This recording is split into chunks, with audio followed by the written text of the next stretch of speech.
Diamond stories. हरे भरे खेतों और आम के बागों से घिरा एक छोटा सा गांव था, सुखपुर।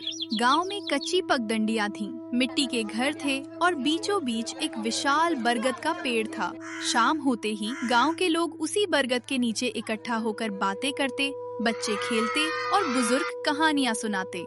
इसी गांव में रहता था एक 10 साल का चंचल और होशियार लड़का, गोपाल। उसकी आंखों में सपने थे और दिल में अपने गांव के लिए कुछ बड़ा करने की चाह। गोपाल अपनी माँ के साथ खेतों की ओर जा रहा था।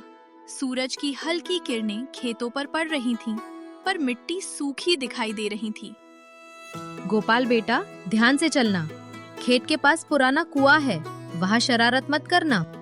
अरे माँ, अब मैं छोटा बच्चा नहीं हूँ, मैं बिल्कुल शरारत नहीं करूँगा।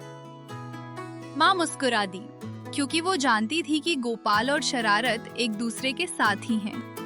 खेत पर पहुंचकर गोपाल ने देखा कि फसल मुरझाई हुई थी। कई दिनों से बारिश नहीं हुई थी। अगर इस बार भी बारिश नहीं हुई तो हमारी फसल बर्बाद हो जाएगी। गोपाल चुप हो गया। उसने सूखी मिट्टी को हाथ में उठाकर देखा। काश मैं कुछ कर पाता। शाम को वो अपने दोस्तों राधा, मोहन और छुटकी के साथ बरगद के पेड़ के नीचे खेल रहा था। गोपाल, तुम हमेशा कहते हो कि तुम गांव के हीरो बनोगे। अब क्या सोच रहे हो? मैं सुखपुर को बचा कर दिखाऊंगा। सब जोर से हंस पड़े। उस रात गोपाल को नींद नहीं आ रही थी। वो छत पर लेटा तारों को देख रहा था।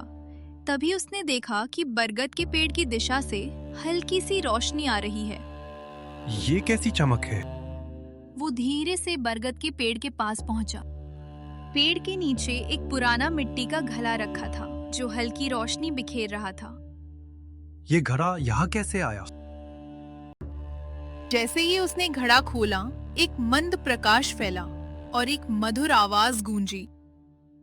गोपाल, तुम्हारा मन साफ है। तुम अपने गांव की सहायता करना चाहते हो। कौन हो तुम? मैं इस गांव की रक्षक शक्ति हूँ।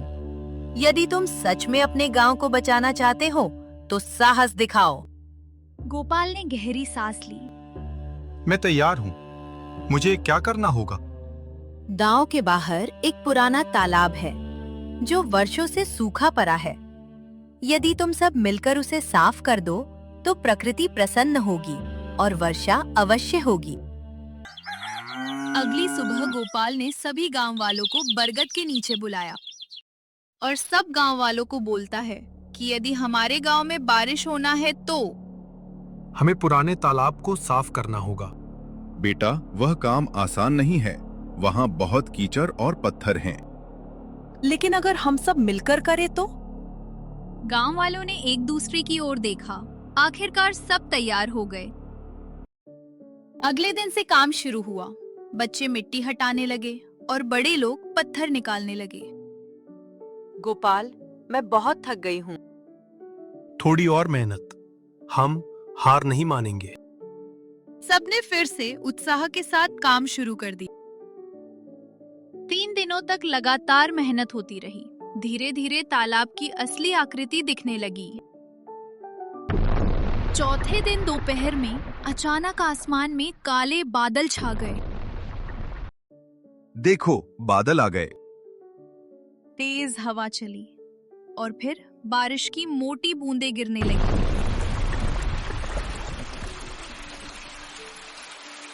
बारिश शुरू हो गई।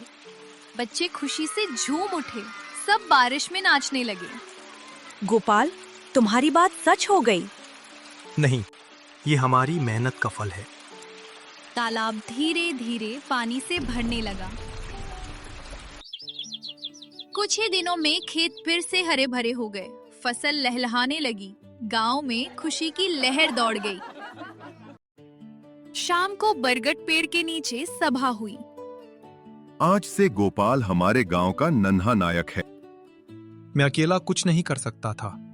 ये हम सब की एकता की जीत है। उस रात गोपाल फिर छत पर लेटा था। उसने मुस्कुराकर आकाश की ओर देखा। बरगद के पास से फिर वही हल्की चमक दिखाई दी। गोपाल फिर से चमक देखकर बरगद पेड़ कनाता है। तुमने समझ लिया कि सच्चा चमत्कार मेहनत और एकता में होता है। हाँ, अब मुझे पता है कि जादू हमारे भीतर ही होता है। समय बीतता गया। सुखपुर अब पहले से भी अधिक सुंदर हो गया था। तालाब के किनारे पेड़ लगाए गए, बच्चे वहां खेलते और गांव वाले मिलकर नए काम करते। गोपाल अब भी हंसमुख और चंचल था, लेकिन अब वो जिम्मेदार भी था। सुखपुर अब केवल एक गांव नहीं रहा, वो एक मिसाल बन गया। कहानी की सीख: जब लोग मिलकर एक साथ काम करते हैं तो सबसे बड़ी समस्या भी हल हो जाती है। सच्चा चमत्कार एकता और मेहनत में छिपा होता है। देखने के लिए धन्यवाद। अगर आपको हमारी कहानी पसंद आई तो कृपया लाइक और सब्सक्राइब करें।